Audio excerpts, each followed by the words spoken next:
Back to American Warrior Radio, right here on the Talk to Me station, AM 1060 WMEL, and online worldwide at 1060WMEL.com, sponsored by AVET Project. That was a fast-going first segment, Glenn. We covered a lot of ground. Yeah, and it's always fast-going lately. I don't know what the deal is, but we love it. And we really appreciate everybody dropping in and listening to American Warrior Radio. I wanted to follow up because just, on Monday, November 9th, save the date. This is Firearms Fun Night. Firearms provided by Kel-Tec. We're going to be at Frog Bones Shooting Center, 404 South Harbor City Boulevard in Melbourne. There's tons of activities, but we want you to sign up. You go to Kim, K-I-M, at avetproject.org. We have very limited space here, folks. It's a competition, but a friendly one. And at the end of the evening, we're going to be doing a drawing for a Kel-Tec CMR 30. This is an awesome firearm. Nobody can get these in stock because they're such a hot item. It's a 22 Magnum. First place is going to get 15 additional free tickets all the way through 5th place. So show up, have some fun, but you got to pre-register. Kim at avetproject.org. That's Firearms Fun Night, sponsored by Kel-Tec, and we're doing it at Frog Bones Family Shooting Center in Melbourne. Check it out. It's just $50. You get ammo, gun, snack. It's going to be awesome. So check that out. Also, get your $10 drawing tickets for the Kel-Tec by stopping in at Frog Bones. So there's a lot going on there, and we're going to have fun. Don't forget to get your flowers at Bloomers, and don't forget to get your watch batteries at John's Fine Jewelry. All right, so we're going to crank along here with one of our favorite experts. Oh yeah, this is the time of the month, every last Saturday, that we feature Dr. Scott Fairchild with his segment, Heal the Warrior, Heal the Country, and he has a special guest for us, so go ahead and cue that music, Vince.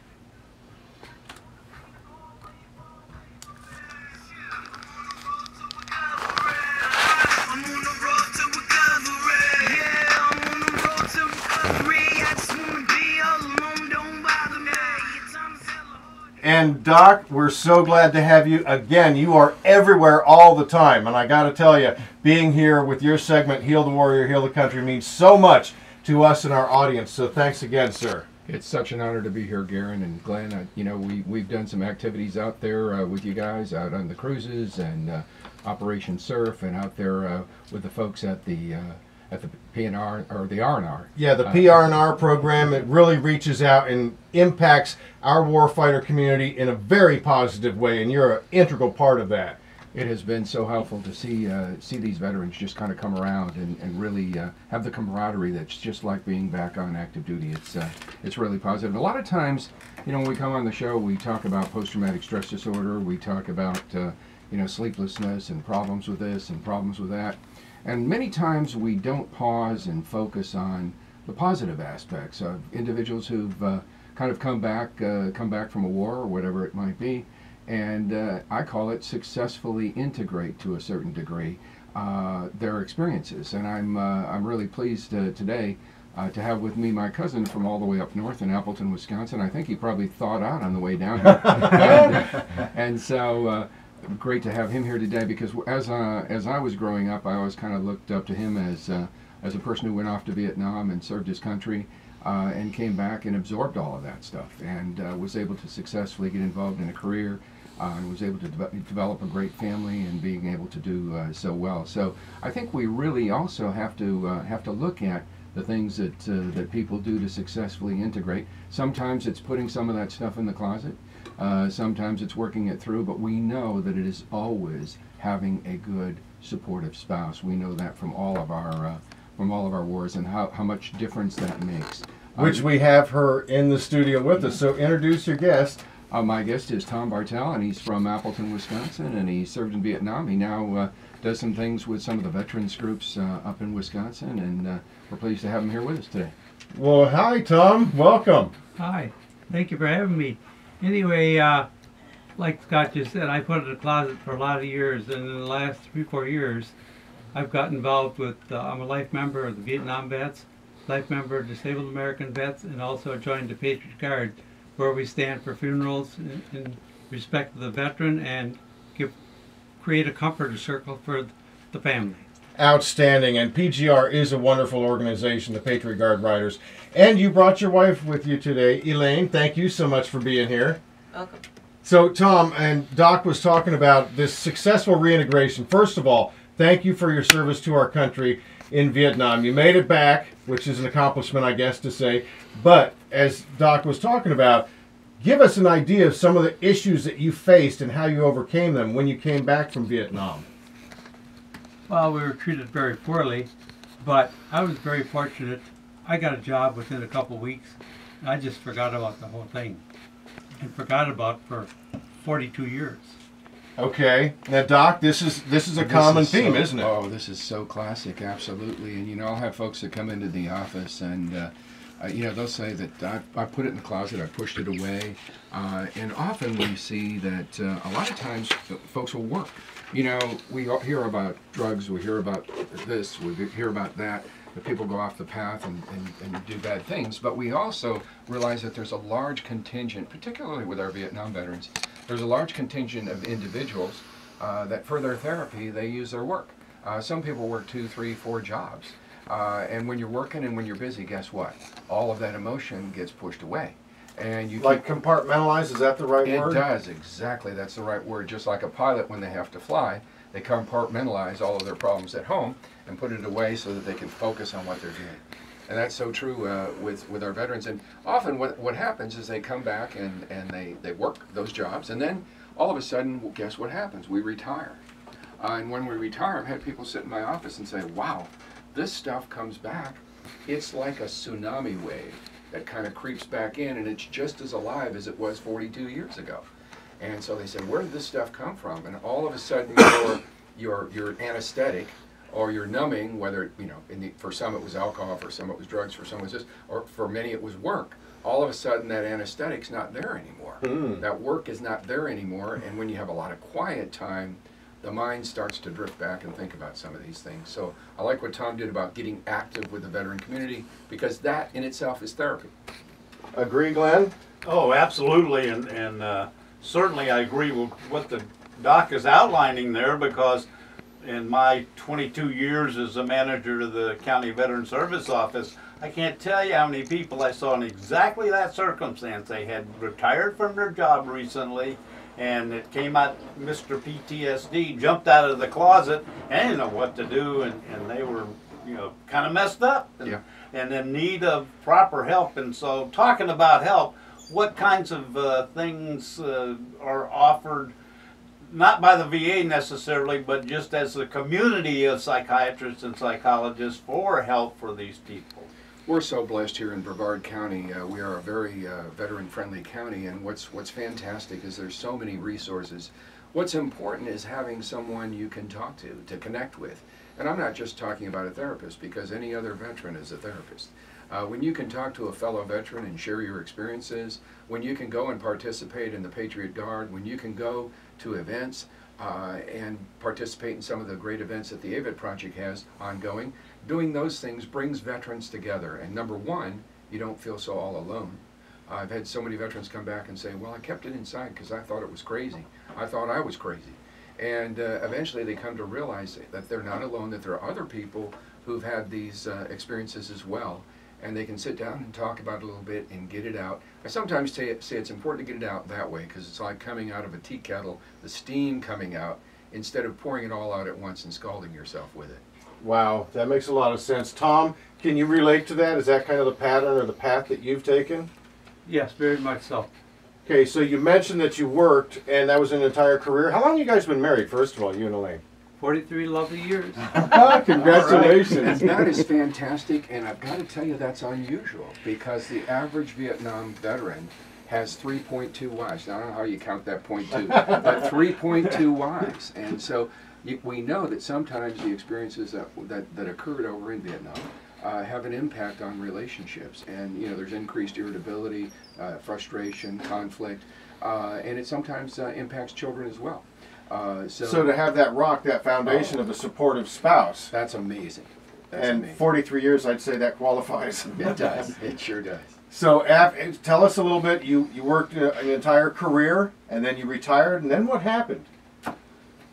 Well, I worked 38 years for a company called Miller Electric in Appleton, and I retired, and we bought a condo, lived in a condo, and I was 7 months and did nothing, but it was boring. I had to get out and do something. It just, I got to be active.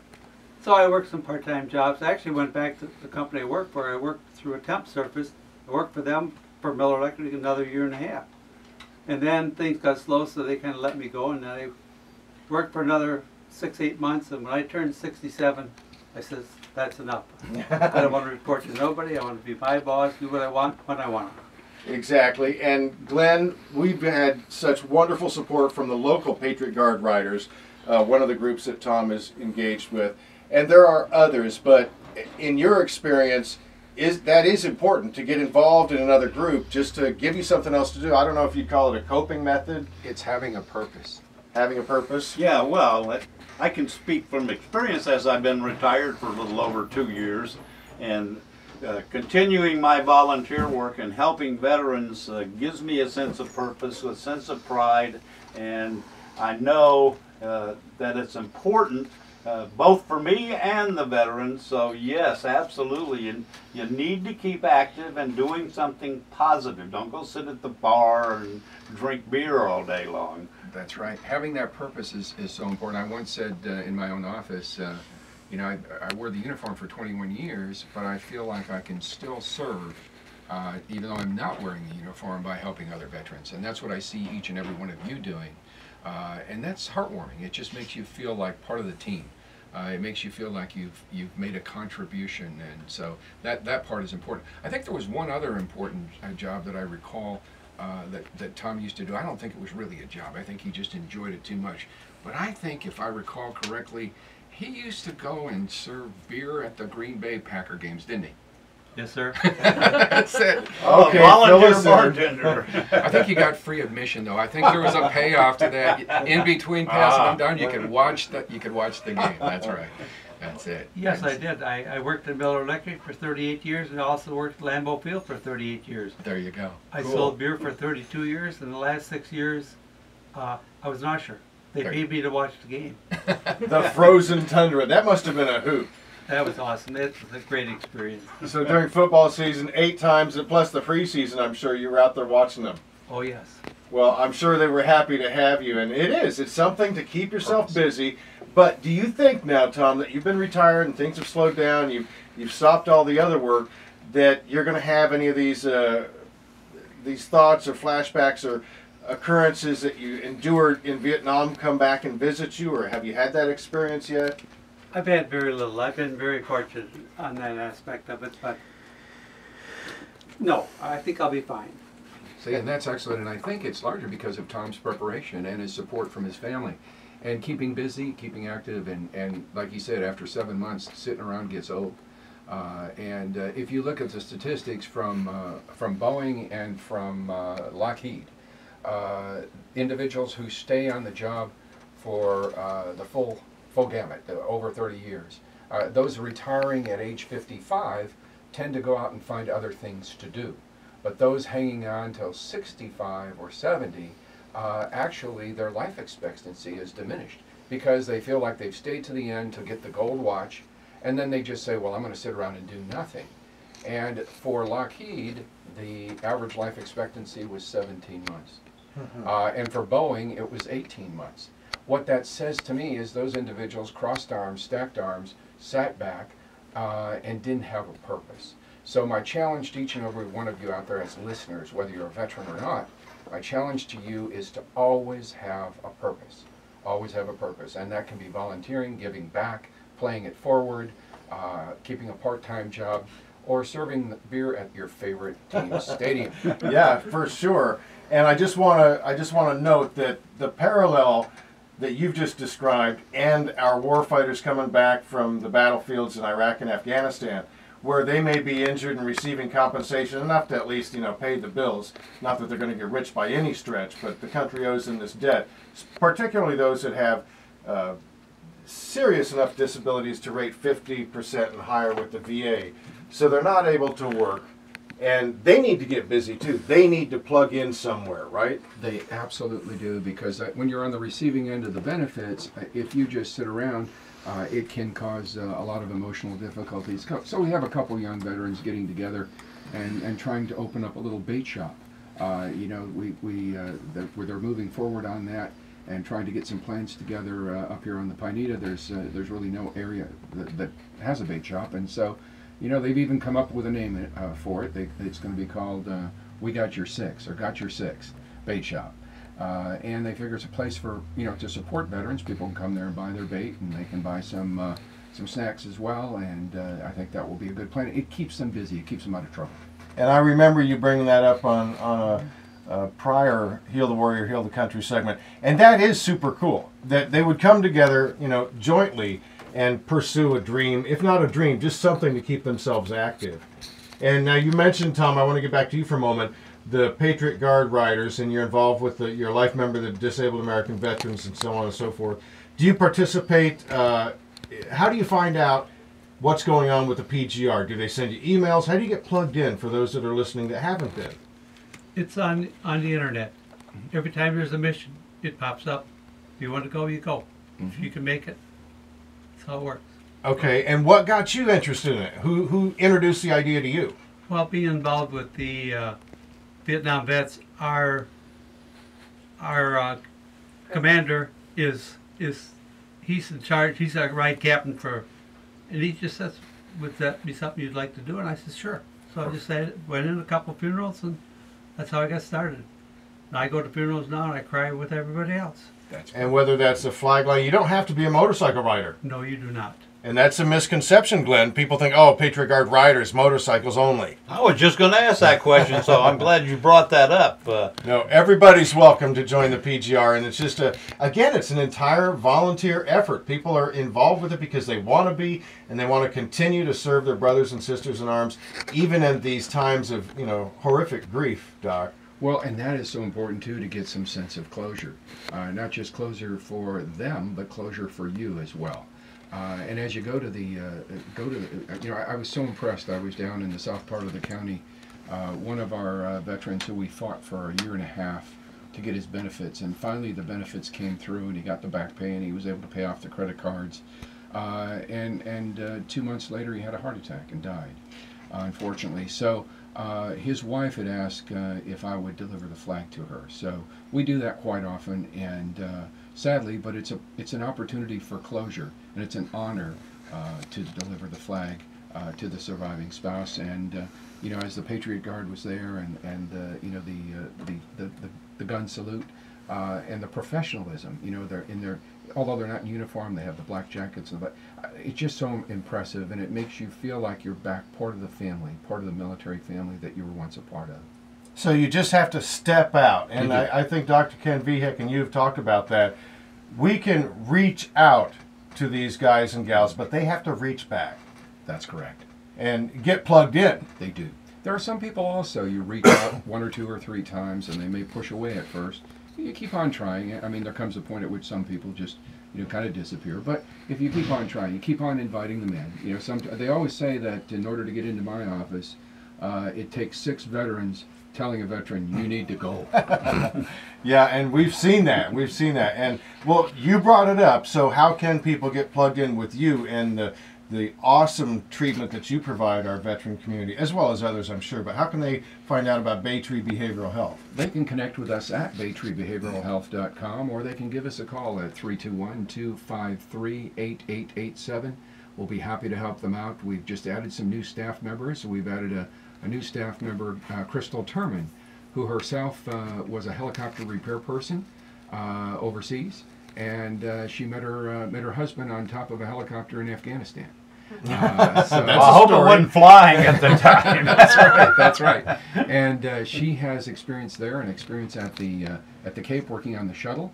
And she's now a licensed clinical social worker. She joins us next week. So she's not only a service member, she's a spouse as well, and she's going to be available to see folks on TRICARE and Medicare and the like. So we're always adding folks to be able to support our military community. Is she going to be available to come onto the show one time? You know, we're going to do that. I keep teasing her because she had a helicopter. They had a helicopter go down over there for maintenance. And they had to be evacuated to direct support maintenance, which would have taken a month to get it out of country and bring it back. Well, she's short, and she's small.